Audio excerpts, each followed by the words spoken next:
क्या हो रहा है यहाँ? देखो,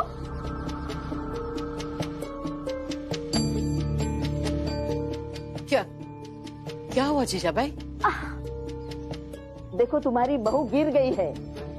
वो इतनी तकलीफ में है और तुम बाहर बातें बना रही हो।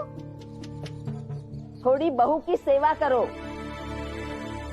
अरे हम दोनों हैं ना, तो आप बुआ को क्यों तकलीफ दे रही है? तुम दोनों सास का ख्याल रखो, बुढ़िया घर का काम कर लेगी। तमीज से बात करो। तुम मुझे तमीज सिखाओगी? पूरी जिंदगी ससुराल छोड़कर यहाँ पड़ी हो, ये कहाँ की तमीज है? आपको इससे मतलब? मुझे मतलब है। देखिए, आप हमारी बुआ से ऐसे बात नहीं कर सकती है। देखो रमा, बुआ ने कुछ पूछा है, मैं उसे जवाब दे रही हूँ। मुझे मतलब है, यदि तुम इस घर में नहीं रहती तो राम जी और जीजाबाई के संबंध अच्छे रहते। राम जी को अपने पत्नी के प्रति गैर जिम्मेदार तुमने बनाया है।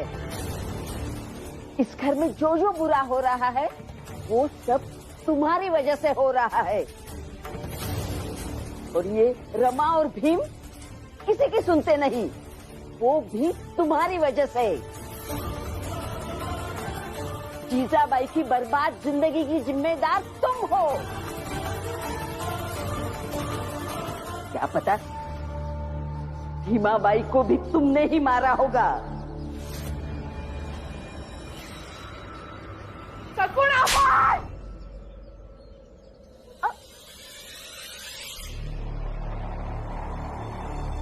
जब से आई हो तब से मैं कह रही हूँ, मेहमान हो, मेहमान बन के रहो। मेरी बहुओं का और इस घर का तमाशा मत बनाओ। अपनी तमीज से रहो। आप बुजुर्ग हैं। मुझे ऐसा नहीं करना चाहिए था, लेकिन ये करने के लिए आपने मुझे मजबूर किया।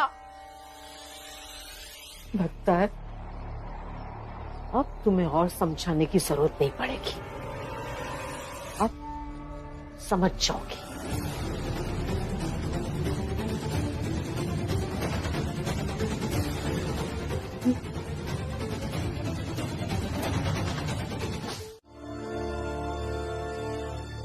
या फिर हमारी इस ताकत की रक्षा करने के लिए किसी को अपनी जिद क्यों ना छोड़नी पड़े।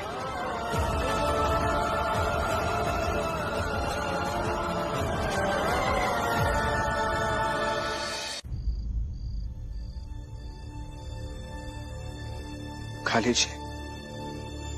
बात बतंगड़, लड़ाई झगड़ा, ये सब तो चलता ही रहेगा। बुआ की तरफ से मैं आपसे माफी मांगता हूं।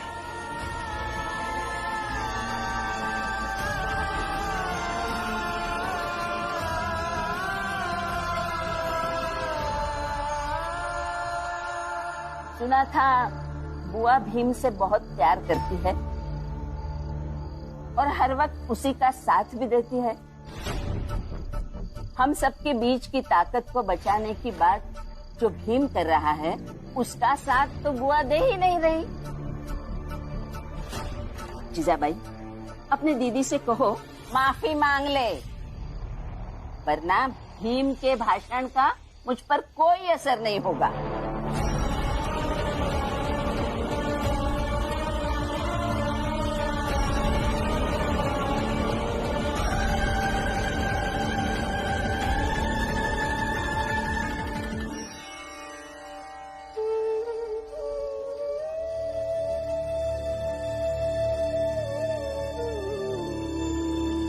सगुणाबाई, जीजाबाई ने एक बात अच्छी की। हमारी झूठी शिकायत के साथ हमारे बारे में एक सच आपको बता दिया। हाँ, ये सच है कि मैं भीम से बहुत प्यार करती हूँ। भीम जो कहेगा वो मैं करूंगी और भीम के लिए मैं कुछ भी करूंगी। मैं भीम के साथ हमेशा खड़ी रहूंगी।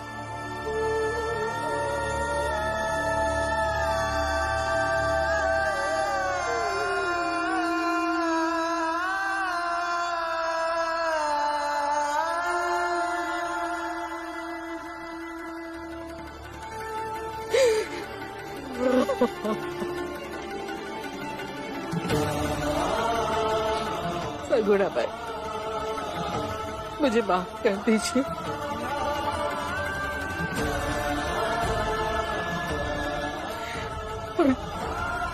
खाना खा लीजिए।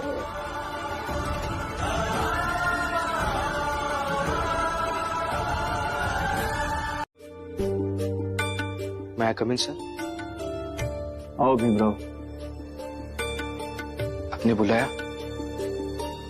हाँ भीमराव, कल की घटना के बाद मैंने रात में बहुत सोचा और मुझे लगता है कि तुम्हारा कल का फैसला सही हो सकता है, लेकिन उचित नहीं।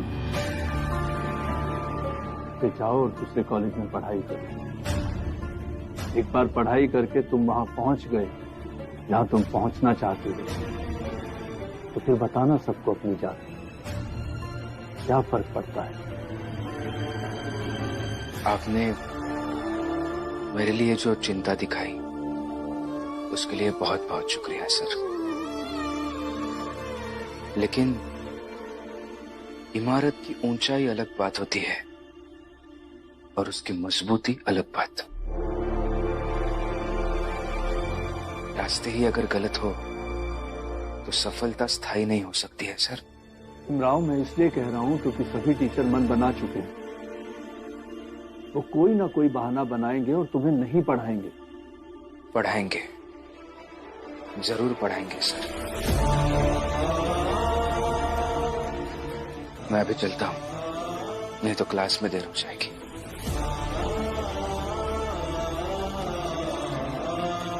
अम्बेडकर गुरुजी ने कहा था सच बोलना चाहिए, इसलिए बोलूंगा। क्या हुआ भीमराव?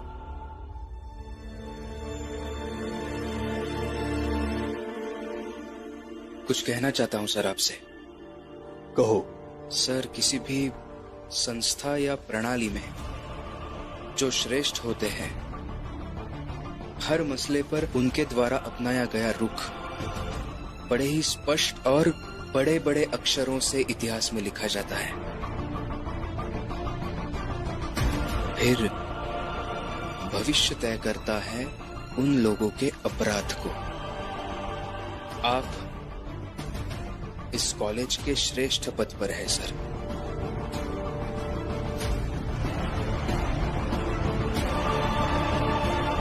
चलिए चलिए, बहुत काम है, बहुत काम है। किसी को काम करना है क्या? जल्दी चलिए। अरे भाई, कौन सा काम है? पत्थर तोड़ने का काम है, करोगे आप? हाँ। नाम बताइए। बारकू जादव। चलिए चलिए। मुझे भी काम करना है।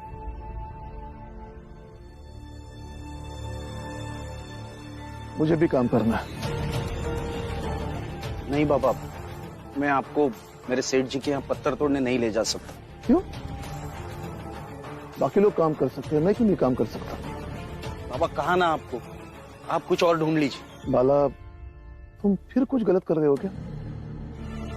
आपको तो मैं हमेशा गलत ही लगता हूँ। ये मेरे सवाल का जवाब नहीं, मुझे जवाब चाहिए। मैं तुम्हारा बाप हूँ। तुम्हें देखकर तुम्हारी मनस्थिति का पता चलता है मुझे। बाबा, वो मैंने जहाँ काम पकड़ा है वहाँ अपनी जात छुपाई है बाबा, वरना वो मुझे काम पर नहीं रखते। तुमने फिर से झूठ बोला? तुम्हें कब समझ में आएगा कि झूठ बोलना नहीं चाहिए?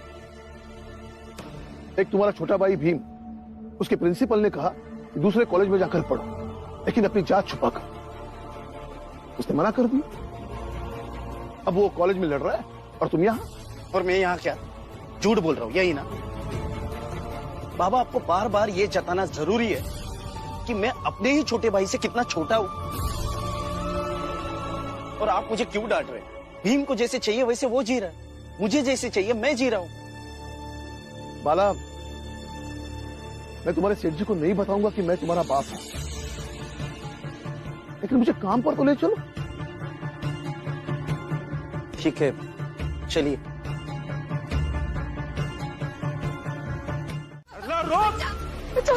बता लो मुझे। कहाँ जा रही क्या है? हुआ? क्या हुआ? छोड़ इसे। कौन है आप लोग? मैं इसका ससुर हूँ। और मैं इसकी सास हूँ। मुझे इन लोग के हवाले मत करो, ये लोग मुझे बहुत मारते हैं, मत करो। आप शांत हो जाइए, आपको कुछ नहीं होगा। शांत हो जाइए आप। ये हमारी बहू है, हम चाहे जो करें। छोड़ो इसे। रुकिए। जिस तरीके के सास ससुर है ना, उनकी कोई बहू नहीं हो सकती है, क्योंकि दरिंदों को कोई रिश्ते नहीं होते। ये लड़की बहुत ज्यादा बोल रही है, छोड़ इसे और अपना काम कर। लड़की नहीं, रमाबाई, भीमराव अंबेडकर की पत्नी। और अपने पति से इतना ही सीखा है कि जरूरत के समय किसी का हाथ पकड़ने से बड़ा कोई पुण्य नहीं होता है। अरे कौन भीमराव और कौन रमाबाई? तुम जानती नहीं हो कि हम दोनों कितने ताकतवर हैं। तुम्हारी जिंदगी नर्क बना देंगे। थोड़ा इसे छोड़िए इन्हें, और आपको भी पता चल जाएगा कि कौन रमाबाई और कौन भीमराव अंबेडकर। छोड़िए, छोड़िए। बहुत बड़ी गलती कर रही हो तुम लोग। छोड़िए इनका हाथ। और आप चाहिए आजमा लीजिए अपनी ताकत। हमारे भीमराव अंबेडकर आज तक किसी अन्याय के सामने झुके नहीं हैं, और न ही हम झुकेंगे। देख लूंगा तुम लोगों को, बहुत महंगा पड़ेगा तुम लोगों को, और तुम्हारे उस भीमराव अंबेडकर को भी। चलो।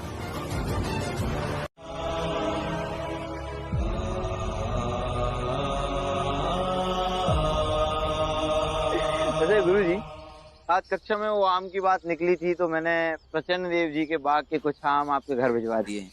धन्यवाद। वैसे जीवन में स्वाद तो गुरुजी लेकर आए हैं। हाँ। उस भीमराव को पढ़ाई से बाहर धक्का देकर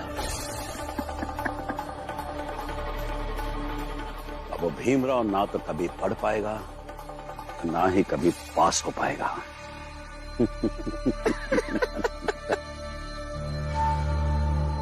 भीम,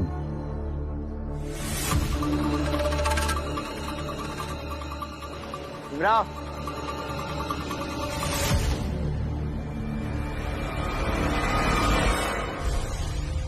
शिक्षा दान करे। आपको समाज शास्त्र आता है तो मुझे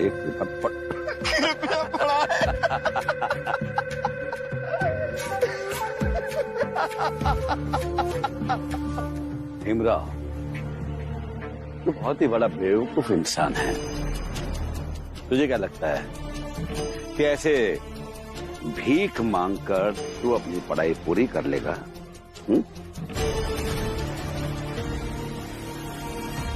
भीख तो मांगनी ही पड़ेगी ना प्रचंड देव जी। जहां हक था वहां साजिश हो गई। जिनका कर्तव्य था वो लोग तो जातिवादी निकले। यही एक रास्ता बचा है मेरे पास। और शिक्षा चाहे भीख में ही क्यों न मिली हो, करोड़ों की खानदानी संपत्ति से ज्यादा वजनदार होती है। यही गुरुजी, यही कह रहा था उस दिन मैं कि हमारे सामने से उस दिन सर झुकाकर जो निकला, ताकि एक दिन गर्व से ऊंचा आपका मस्तक झुका सके। और आज वही दिन है गुरुजी। कितना बदतमीज और खुदगर्ज है ये भीमराव। कल तक यही आपको गुरुजी कहकर सम्मान दे रहा था, और आज बीच सड़क पर ऐसे ताने दे रहा है गुरुजी। नहीं नरोत्तम जी, ये तो आपकी कलाकारी है जो मेरी सच्ची बातों को तानों में बदलकर गुरुजी तक पहुंचा रही है।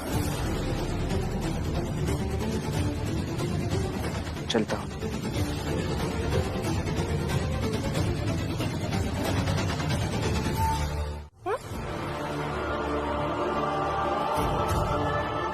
मारा?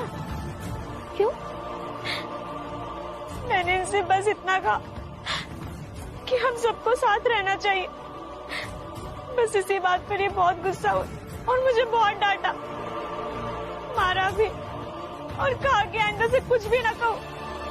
हमेशा ऐसा ही करते, छोटी छोटी बात पर डांटते, लड़ते रहते। अभी तक आप लोगों को नहीं जानती थी, इसलिए किसी से भी अपना दुख नहीं कह पाती थी, पर आज नहीं रहा गया तो आप लोगों के पास चली आई।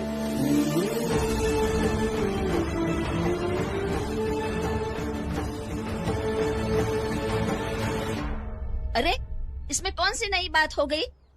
कभी कभार मार दिया, डांट दिया, तो उसमें क्या हो गया? फालतू में नाटक बना रही हो? समझ न आने पर प्यार से समझाया जा सकता है। मर्द होने का ये मतलब नहीं है इन्हें हाथ उठाने का हक है। रमाबाई अंबेडकर, अब कुछ बोलो। एक बहू है सरला और एक बहू बाला की पत्नी जो तुम्हारे सामने खड़ी है। तो रमाबाई अंबेडकर, अभी तक तो तुम बहुत भाषण दे रही थी कि इसके ससुराल वाले ने इसके साथ में मारपीट की और इसकी हालत ऐसी कर दी, लेकिन बाला की पत्नी की हालत जो ऐसी हो गई है, इसके लिए कौन जिम्मेदार है?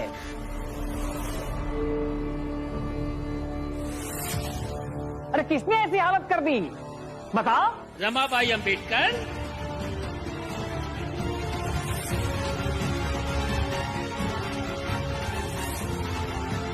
बोलो रमाबाई अंबेडकर, जवाब दो। कि स्त्री की लड़ाई अगर एक स्त्री लड़े तो असर ज्यादा प्रभावशाली आएगा। तुम्हारी इस लड़ाई में मैं तुम्हारे साथ हूं। तूने मेरे पढ़ाई लिखाई पर पानी फेर दिया, मेरे संस्कारों पर पानी फेर दिया। मैंने तुम्हें यही सिखाया था कि तू बहू पर हाथ उठाए, पता?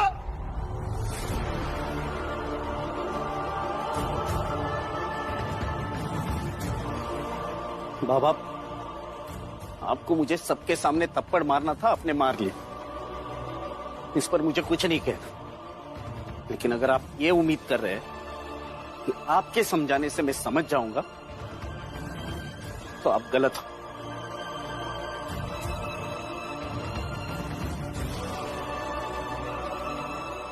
और अगर मुझे ज्यादा समझाने की कोशिश की गई तो मैं आपको रोक भी सकता हूं। बाबा, इसीलिए बेहतर यही होगा कि आप सब अपने हिसाब से रहिए और हमें अपने हिसाब से रहने दीजिए।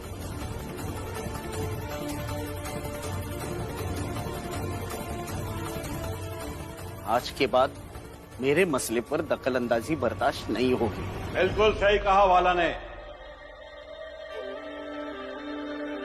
दखल अंदाजी बर्दाश्त नहीं होगी और करनी भी नहीं चाहिए। और आप सब अपने परिवार को देखिए, उन्हें संभालिए, हमें अपने परिवार को संभालने दीजिए। चलो सरला। सरला, चलो घर चलो। जिनके खुद के घर बिखरे हुए होते हैं वो दूसरों की जिंदगी नहीं संवार सकते। चलो। तुम भी चलो। रमा, अब कैसे लड़ोगी इस बेचारी के लिए? ढूंढ करके तो लाई, लेकिन तुम्हारे सामने खड़ी हो गई, तुम्हारे अपने घर की ही बड़ी बहू। बताओ अब कैसे लड़ोगी?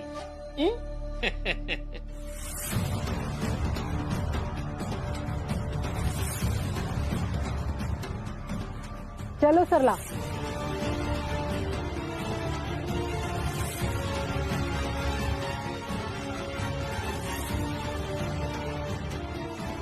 तुम भी चलो।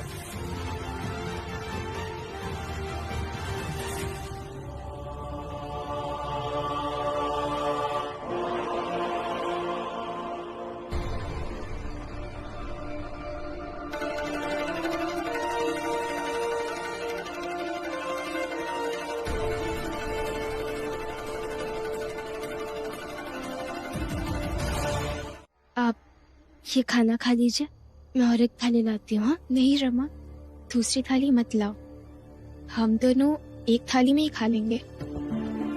आखिर हम दोनों एक जैसे ही तो हैं, दोनों ही अपने पति से प्रताड़ित, दोनों ही लाचार और दोनों ही तुमसे मदद मांगने वाली कमजोर। हाँ रमा, तुम रुको और हमसे बातें करो। हमें तुमसे बात करके बहुत हिम्मत मिलती है, अच्छा लगता है तुमसे बात करना। तुम यहीं रुको।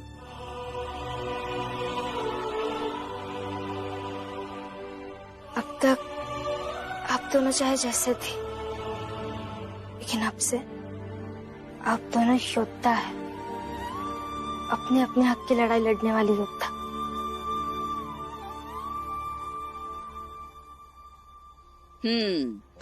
अब युद्ध और योद्धा की बातें खत्म हो गई हो तो जाकर रोटी बना दो। ठीक, बनाती हूँ।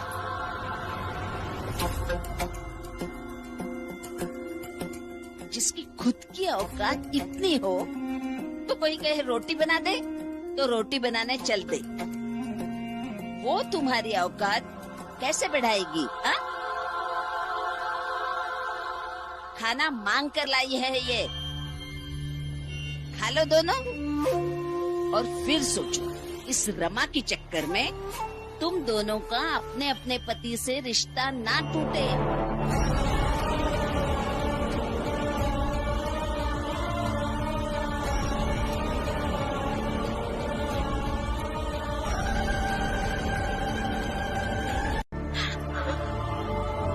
बाला भैया, ये क्या हुआ और कैसे हुआ?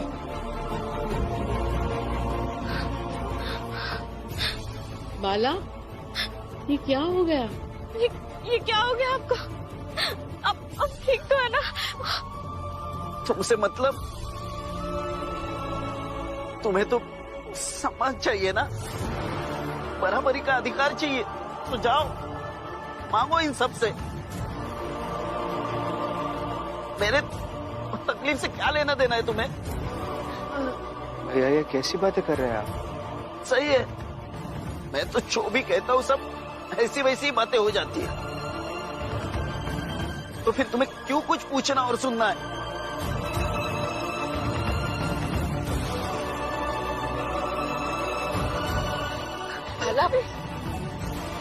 बाला, संभाल के बेटा।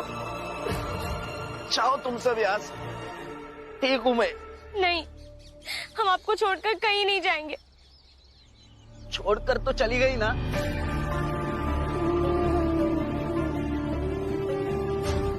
कौन अपनी पत्नी को मारता डांटता नहीं है?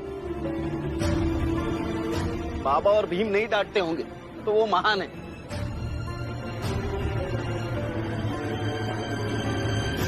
लेकिन ये दुनिया सिर्फ महान लोगों से नहीं बनती है, दुनिया में महान लोगों के साथ साथ साधारण लोग भी होते हैं, और मैं साधारण ही हूँ।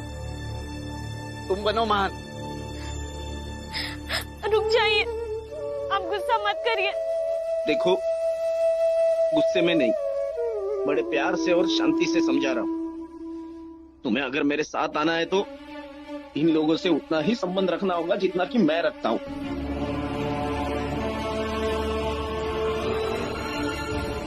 वहां जाके उनकी बहू नहीं बनोगी। जब मैं बेटा नहीं बन पाया तो तुम बहू कैसे बन सकती हो?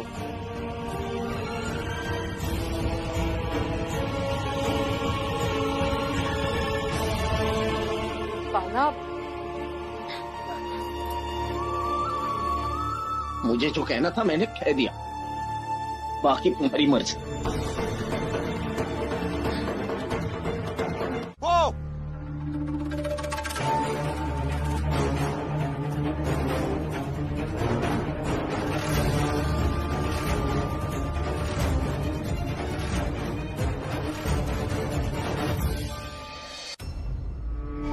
उस खेमे में जो कुछ भी होता है उस सब का सूत्रधार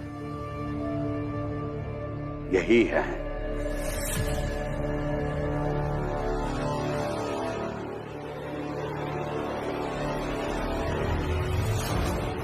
फिर तो आज हम उसे सबक सिखा के रहेंगे। सिखा के रहेंगे। चलो।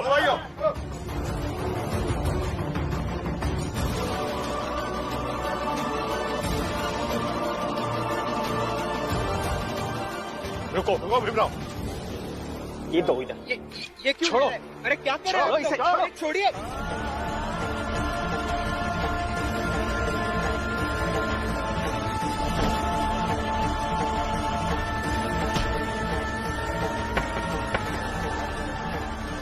भाइयों ये वही भीमराव है ना जिसके घर पे सरला है? हाँ। भाइयों हमें इसकी चाल में जाना होगा, वहाँ जाके इन्हें समझाएंगे। हाँ जरूर समझाएंगे। रुक जाइए। मेरे चाल में जाकर हंगामा करने से अच्छा है कि आप लोग जरा समझिए घर में समाज में बहू बेटियों को कैसे रखा जाता है। राम, तुझे लगता है कि सिर्फ तू समझदार है, बाकी यहाँ सारे लोग ना समझ है। इन्हें समझ है कि नहीं है मुझे पता नहीं, लेकिन सरला जी के सास ससुर के पास तो बिल्कुल तरीका नहीं है। अच्छा, तो तू ये कहना चाहता है कि सरला के सास ससुर को तरीका नहीं आता? मतलब तू ये कहना चाहता है कि ये लोग जिस समाज में रहते हैं उस समाज को तरीका ही नहीं आता, है ना? सुना भाइयों, अब कह रहा था ना कि ये भीमराव ऐसे ही उल जुलूल बातें करता है, इसलिए इसे इसकी औकात और हमारी ताकत बताते रहनी होगी। भीमराव, हम बताते हैं कि अपने समाज में कैसे औरतों को रखा जाता है। रुको यही। हाँ भाइयों, चलो चलो।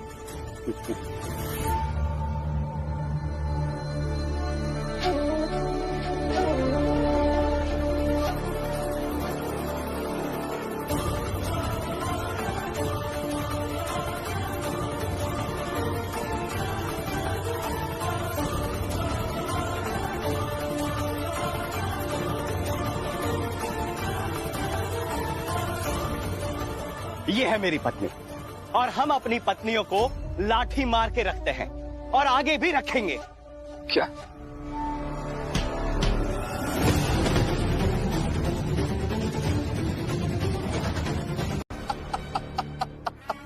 भीमराव, देखो देखो हमारा तरीका।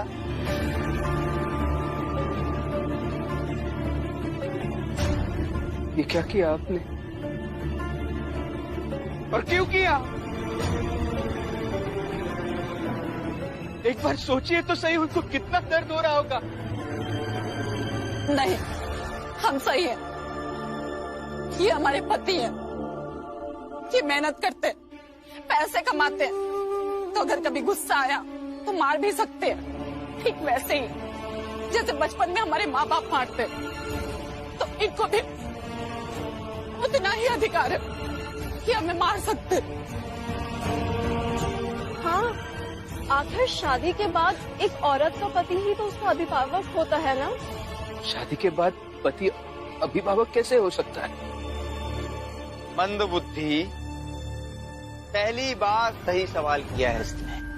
कमाल की बात यह है कि ये सवाल उसी विषय का है जिसे पढ़ने के लिए तू ये तख्ती लेकर घूम रहा है।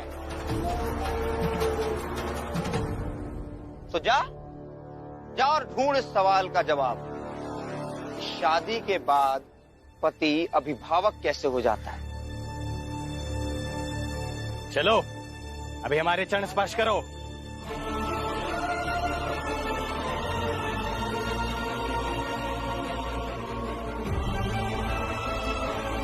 कल्याण वस्तु।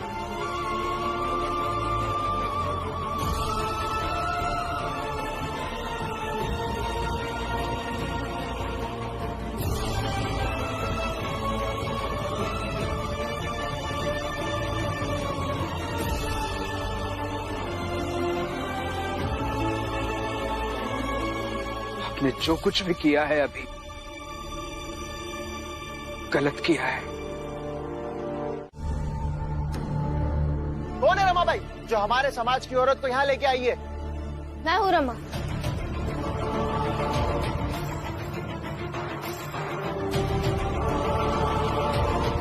गलत जानकारी मत रखिए आप। मैं किसी को उठाकर यहाँ नहीं लेकर आई, बल्कि आपकी समाज की एक औरत लड़खड़ा रही थी तो मैंने उसका हाथ पकड़ के उसे सहारा दिया है बस। सहारा देते समय अपनी जात भूल गई? हाँ?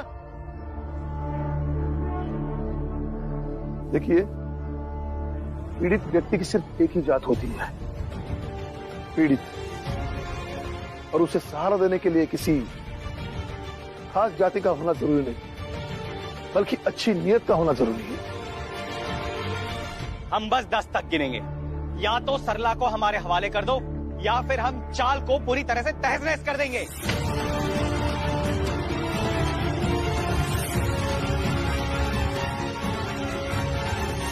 ऐसे कैसे चाल को तहस-नहस कर देंगे?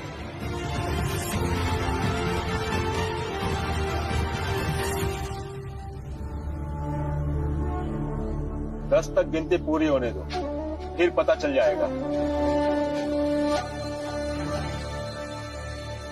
1 2 3 4 5 6 7 8 9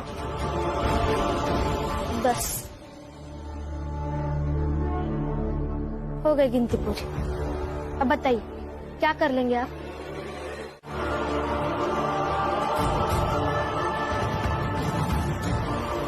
कल भी समय पर इसी कॉलेज में आऊंगा, फिर चाहे ये लोग मुझे पढ़ाए या ना पढ़ाए। मैं सोच रहा था कि समाज में कर्तव्य और अधिकार का विभाजन बराबर बराबर होना चाहिए। संतुलन के लिए कर्तव्य और अधिकार पूरी तरह से परिभाषित हो और समाज का हर आदमी उसे समझे।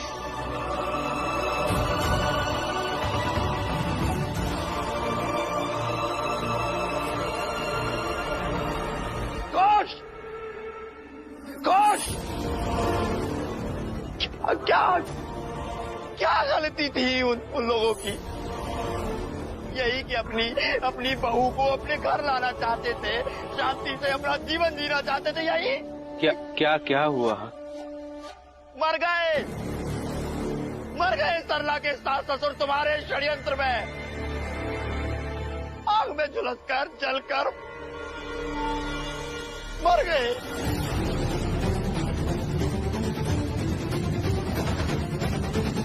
मर गए? नहीं, मारे गए हैं तुम्हारे द्वारा भीमराव।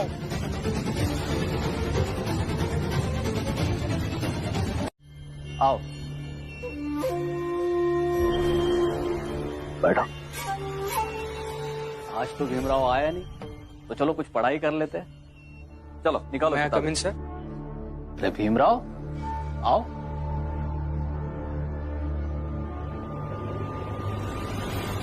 रुको, ये कोई धर्मशाला है? जब मन चाहा तब चले आए? जाओ बाहर जाकर मैदान में खड़े हो जाओ।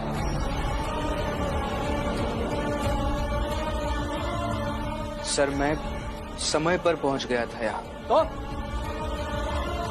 इन्होंने रोका मुझे बाहर, झूठी झूठी कहानियां बताने लगे।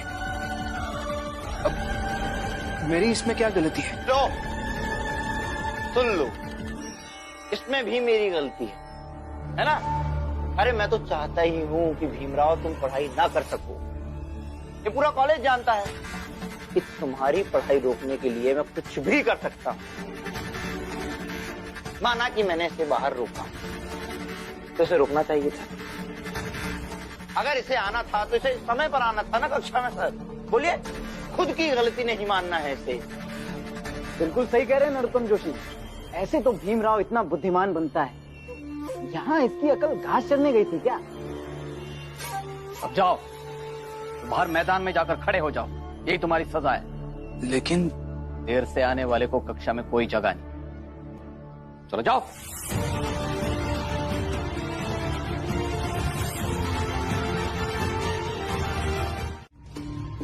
बाहर निकल सरला।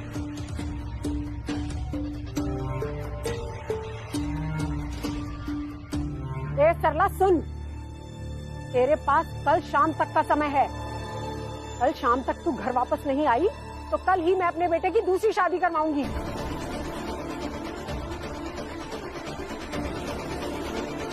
कैसे कैसे दूसरी शादी आप करवा सकते हैं? वो तू देख लेना, तेरे पास बस कल तक का समय है, तू सोच ले बस।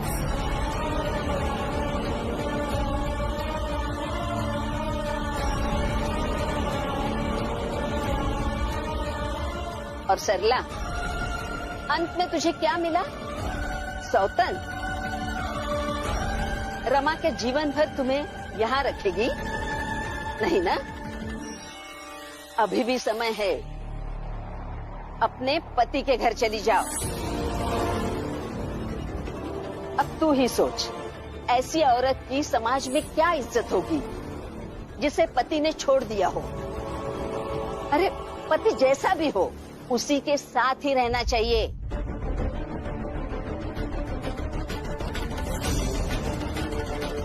बेटी, इनकी बात पे ध्यान मत देना। राम जी, भीम और रमा आ जाए ना तो उनसे पूछ लेना, वो तुम्हें सही सलाह देंगे।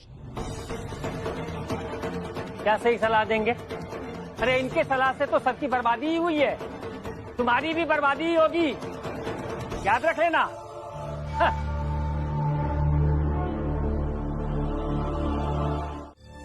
पता नहीं बाला की पत्नी कहाँ है, कैसी है, बाला ने उसके साथ क्या किया होगा।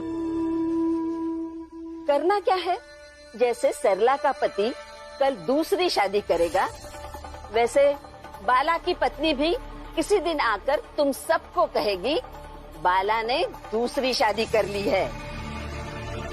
चुप हो जाइए आप, जब भी बोलती है बुरा ही बोलती है। अच्छा ठीक है, मैं बुरा बोलती हूँ, पर तुम सब बुरा कर रहे हो। उसका क्या? सरला का पति कल दूसरी शादी कर लेगा तो भीम के जीवन भर उसे यहाँ रखेगा? नहीं ना? बेचारी सरला को सौतन के बारे में सोचकर बहुत दुख हो रहा होगा ना, बहुत रोना आ रहा होगा, है ना सरला? भीमराव,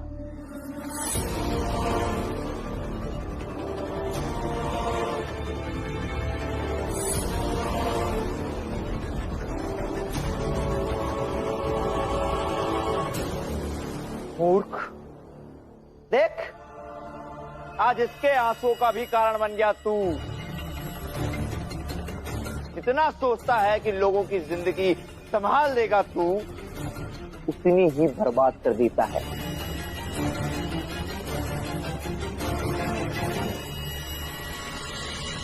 जोशी जी, बर्बाद तो हमारी जिंदगी हो रही है। बार बार आपको एक ही चीज समझाते आप क्यों यहाँ बार बार आकर अपना समय बर्बाद करते हैं?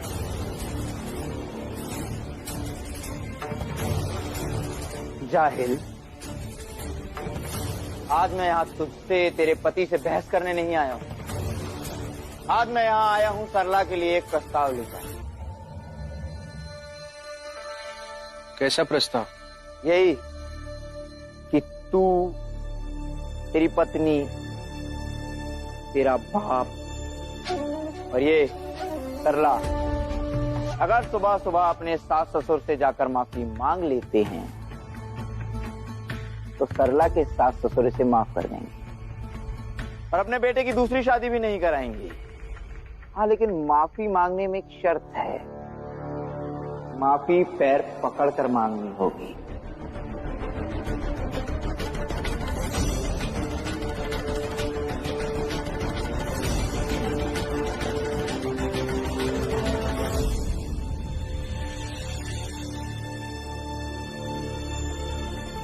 हाँ, मांगेंगे माफी।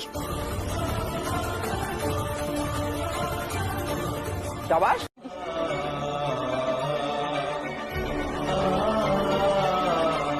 बताइए।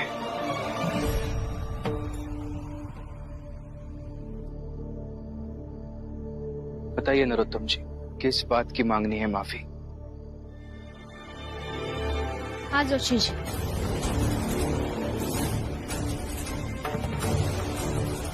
हम भी माफी मांगेंगे, बस अपनी आई को भी लेकर आइएगा, लाइएगा, उनके सामने माफी मांगी जाएगी। और बस आपकी आई के सामने क्यों, सारे औरतों को इकट्ठा करके लाइए, उन सबके सामने माफी मांगी जाएगी, ताकि हर एक औरत देख सके कि अगर इन बातों के लिए माफी मांगकर सरला जी गुनहगार है तो हर एक औरत गुनहगार है। और आज नहीं तो कल सबको माफी मांगनी पड़ेगी।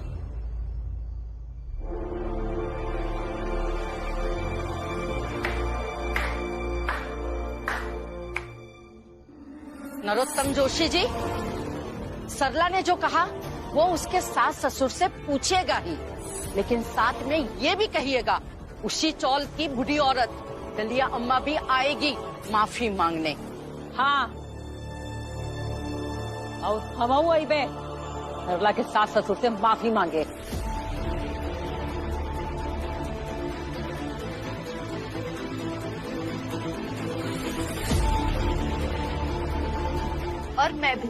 और मैं भी आऊंगी माफी मांगने।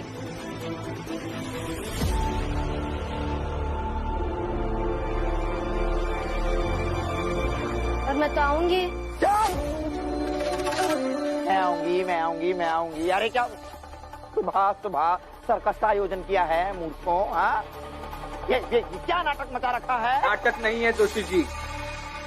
जब माफी मांगने वाला माफी देने वाले से ज्यादा वाजिब होता है ना, तब दो ही चीजें होती है, दिल में या तो संवेदना पैदा होती है या तो खीस।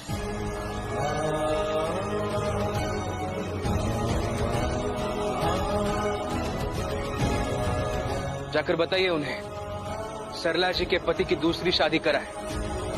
हम भी देख लेंगे हमें क्या करना है। तू करेगा, लेकिन एक बात याद रखना भीमराव, इस सरला की जिंदगी अगर बर्बाद होगी तो उसका जिम्मेदार तू और तेरी ये पत्नी रमाबाई होंगे। समझा?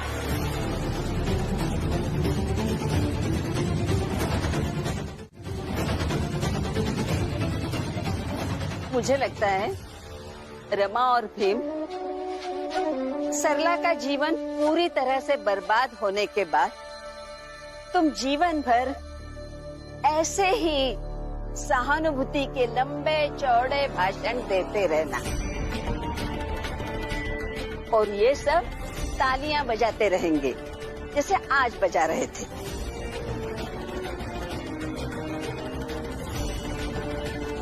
नहीं,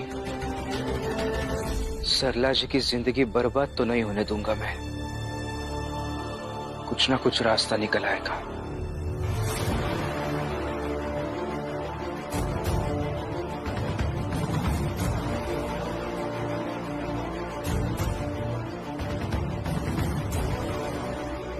सबुलाबाई और जिसाबाई मिलकर भीम और रमा की जिंदगी को परेशान कर रही है। मुझे निर्णायक बात करनी ही होगी।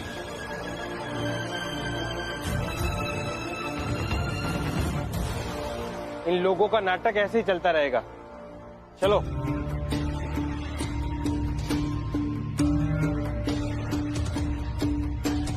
रमा, आप सब भी। जनार्दन, एक चाय पिलाओ।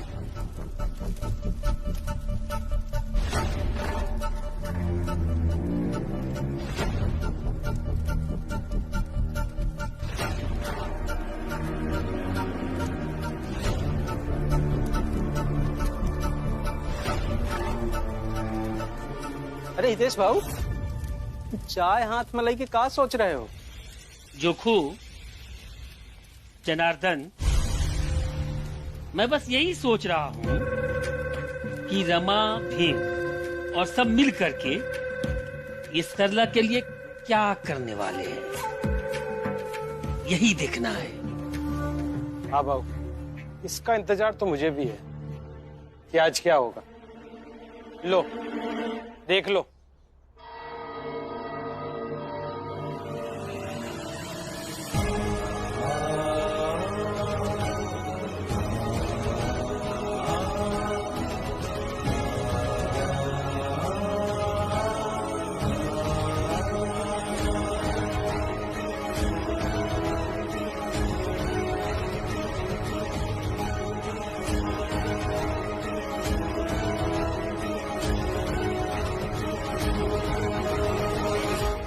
फुलिया, रुक। ये डंडा उंडा लेके कहाँ चल दिए थे?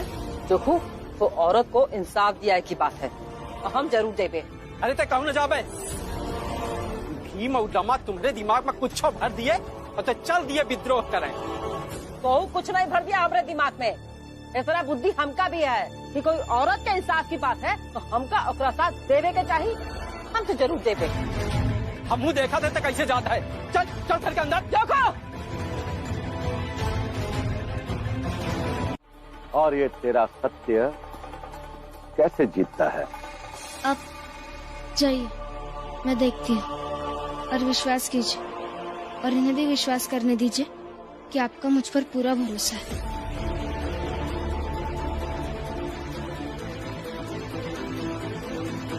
ठीक है।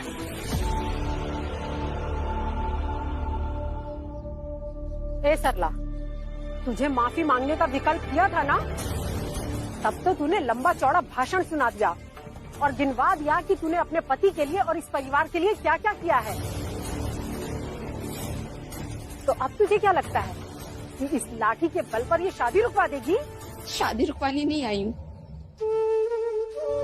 जब मेरे इतने सालों का प्रेम कर्तव्य ने मेरे पति को मेरे साथ रहने नहीं दिया, तो फिर ये डंडा लाठी क्या रुकवाएंगे इस शादी को? तो यहाँ क्या करने आई है? नरोत्तम जी, औरतों के बीच का मामला है, मर्द क्यों बोल रहे हैं बीच में, समझाइए।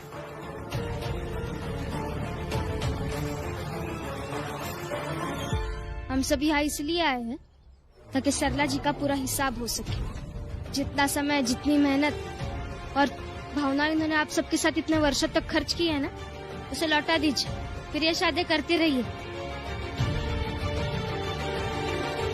और फिर मुआवजे के रूप में एक औरत को इतना पाने का हक तो है ही। अच्छा, इसलिए ही खर्च नहीं दिया है। हम भी तो इतने सालों से रोटी कपड़ा दे रहे हैं इसको। नरोत्तम जी, वापस मर्द बोल रहे हैं बीच में। बोलने का हक है मुझे, पति हूँ इसका। हाँ, तो सरला जी भी आपकी पत्नी है। तो सरला जी, आप भी जवाब दीजिए इन्हें, लेकिन जवाब देते वक्त ऐसा बिल्कुल भी नहीं लगना चाहिए कि आप पर किसी का दबाव है। जो दिल में है सब बता दीजिए।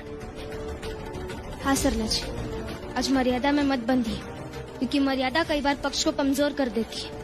और आज बात सिर्फ मर्यादा की नहीं, बल्कि आपके साथ साथ पूरे औरत जात की है।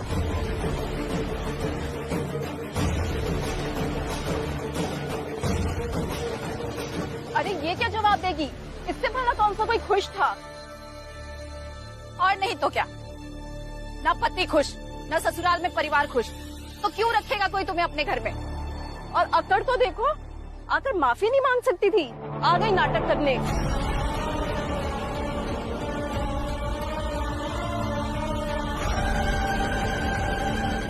चल बेटा। ठीक है, फिर हम सारी औरतें बैठ के धरना देंगे, देखते कब तक मुआवजा नहीं मिलता।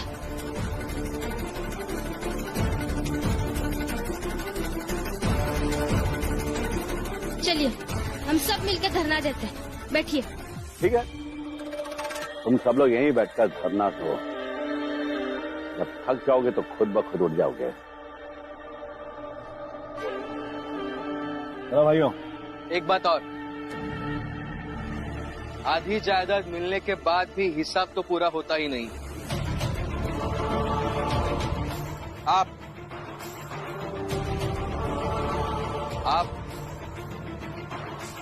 कितनी बार मारा है आपने उन्हें, सबके सामने अपमानित किया है, उसका हिसाब तो कर ही नहीं रही है वो। मैंने कहा सरला जी से, मेरे साथ पुलिस थाने चलिए और घरेलू हिंसा का रिपोर्ट दर्ज कीजिए। उन्होंने नहीं सुनी। उनका दिल इतना बड़ा है कि उन सब चीजों के लिए उन्होंने आपको माफ भी कर दिया। तो इसलिए सरला जी का कर्जा है अभी आपके ऊपर, जिसे आप पूरी जिंदगी में कभी चुका नहीं पाएंगे।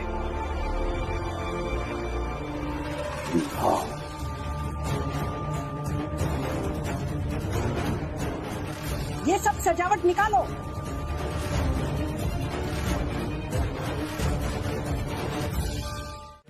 अरे रुकिए रुकिए, मैं आपसे कुछ बात करना चाहता हूँ, मेरी बात सुन लीजिए। जाओ यहाँ से, जाओ यहाँ से, नहीं तो सिर फोड़ दूंगा। आज नहीं जाऊंगा मैं। जाएगा? नहीं। नहीं जाएगा? सिर फोड़ दूंगा। आप पत्थर मारिए, नहीं तो कुछ भी कीजिए, मैं नहीं जाऊंगा यहाँ से। देखिए, आप मुझे अपना शिष्य बना लीजिए और पढ़ा दीजिए समाजशास्त्र। ये देखो, सबसे बड़ा पागल, ये पागल का पैर छू रहा है।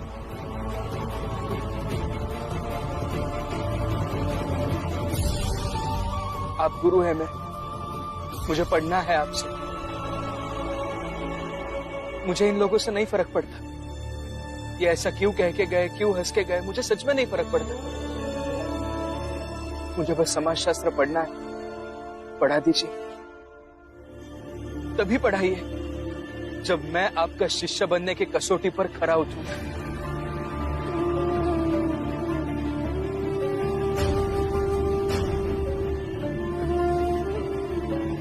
ठीक है, पढ़ाऊंगा, लेकिन पहले जो तूने आज गलती की है वो बता दे, फिर मैं तुझे अपना शिष्य बना लूंगा। हाँ। गलती? मैंने कौन सी गलती की है? सोचो सोचो, अभी अभी जो तुमने कहा था ना कि मैं तुम्हें शिष्य तभी बनाऊंगा जब तुम शिष्य बनने की कसौटी पे खरा उतरो। और शिष्य बनने की सबसे बड़ी कसौटी यही है कि उसमें आत्मबोध की क्षमता हो।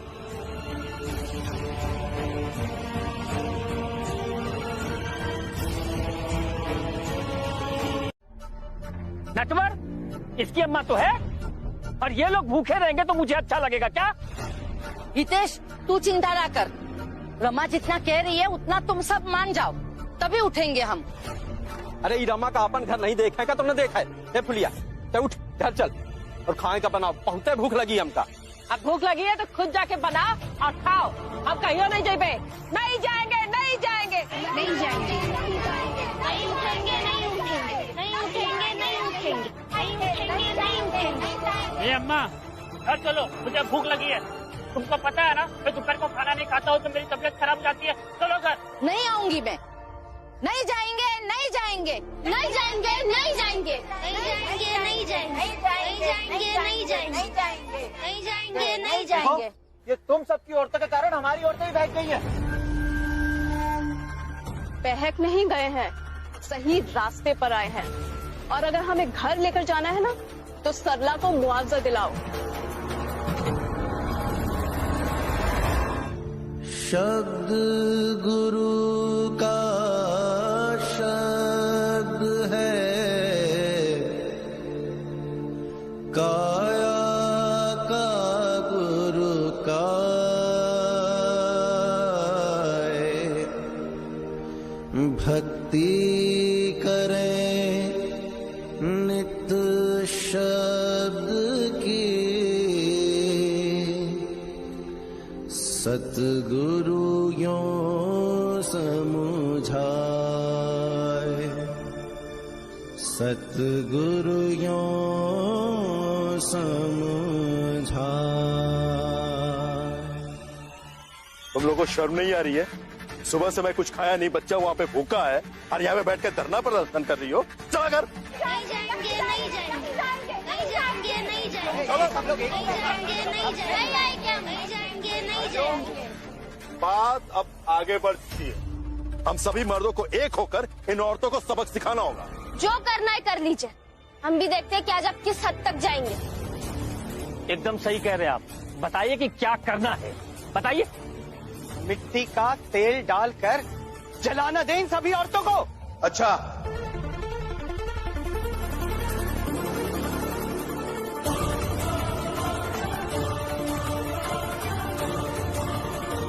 तेल की एक बूंद फेंक कर देखिए, रिटायर्ड सूबेदार का वादा है, उसी हाथ को उखेड़ कर फेंक दूंगा।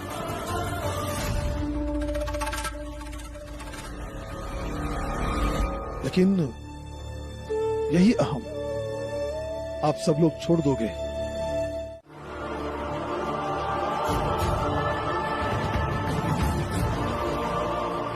लेकिन जात के नाम पर सदियों से बनी खाई बस इस बात पर पड़ गई है कि हमें औरतों को सबक सिखाना है। और मिल गए सारे मर्द, कमाल है। और इसी तरह सब लोग मिलकर मानवीय विकास को एक बड़ा लक्ष्य बना लेंगे तो हमारी जात और हमारी कौम सारी एक हो जाएगी। ए राम जी, तुम मर्द नहीं हो, मर्द के नाम पे कलंक हो, कलंक। बताओ, मर्द होकर के मर्दों का साथ न देकर औरतों की तरफदारी कर रहे हो। हितेश भाऊ, औरतों की इज्जत करना ही मर्द का कर्तव्य होता है और वही मैं कर रहा हूँ। और आप सब देख लीजिए, मर्दों की लड़ाई तो बस जात से है, मगर हम औरतों की लड़ाई जात के साथ साथ मर्दों से भी होगी। इसलिए जातिगत लड़ाई खत्म होने के बाद भी हम औरतों को अपने अपने हक के लिए लड़ते रहना होगा और हर छोटी बड़ी लड़ाई जीतते रहनी होगी। और इस जीत की शुरुआत हम यहीं से करेंगे। हमें क्या कमजोर समझ के रखा है कि हम हार जाएंगे? हम मर्द हैं और दिखा देंगे कि बिना औरतों के भी रह सकते हैं। चलो भाइयों, चलो भाइयों, चलो।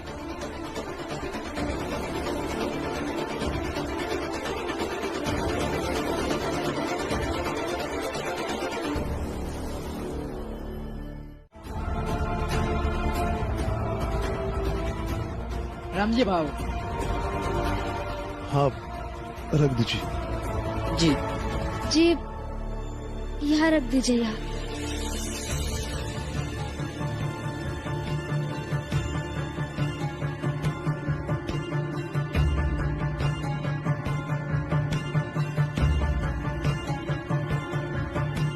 ये सब काम है इन सब का, और अपने काम में थोड़ा चोट, दर्द, तकलीफ सबको होता है।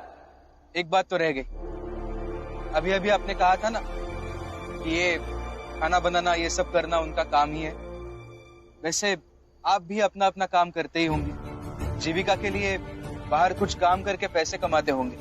आपको भी तकलीफ होती होगी, काम करते समय चोट लगती होगी, दर्द होता होगा, होता है ना? लेकिन घर लौटने के बाद आपकी पत्नियां आपसे ये तो नहीं कहती ना, ये तो आपका काम ही है, आपको करना ही पड़ेगा। काम में चोट, दर्द, तकलीफ ये सब तो होता ही रहेगा, कहती है?